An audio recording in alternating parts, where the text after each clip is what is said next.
फळं येतात ते एकदम लाल कलरचे येतात. म्हणजे ज्याला जे एखाद्याला एखाद पेशंटला रक्ताचा प्रमाण कमी असेल तर याचे फळाचा सुद्धा आम्ही वापर करतो. आणि आम्ही जे आता तुम्ही सांगितले नागले किंवा वराई, तर ते आम्ही प्रत्येक वर्षी जेव्हा जी आमची लागवड असते, परिसर असतो किंवा लागवड असते, त्याच्यामध्ये याची काठी ठोकतात. म्हणजे शरीरासाठी पण माणसासाठी पण उपयोग होतो आणि शेतीसाठी पण याचा उपयोग होतो. काठ्या काढतात बनवतं काय याच्या? आणि हा समोर दिसतो हा कुड्याचा झाड आहे.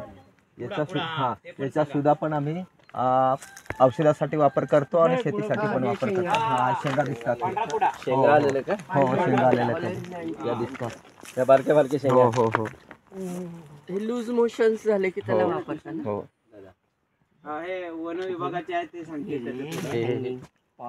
हे बारीक बारीक आहे ना, छोट्या छोट्या हिरव्या शेंगा आल्या. वजीर दादा सांगा, वजीर दादा सांगतो. शेंगा हे बघा काय ना बारक्या शेंगा आल्या. त्याला हे आहे साहेब, तिथे पण शेंगा आलेल्या आहेत. त्या पुढे क्लिअर दिसतात. हे शेंगा आले बस तेवढं. ते वेल पण घे. हा हा हा. समोरची पानावाला वेल आहे. तो वेल वेगळा आहे ना? शेंगा आहेत ना, हे कुडाच्या शेंगा. त्या वेलालाच आहे ना ते? नाही त्याला वेगळं आहे काय? वेगळं आहे त्याच्यात. झाड आहे ते, झाडाला ते. अरे आणि ते काय आहे? एवढी आली फोटो काढ. एवढी मोठी आली आहे, काढ फोटो. काढ ना, काढ. ते पान खाते ती आळी.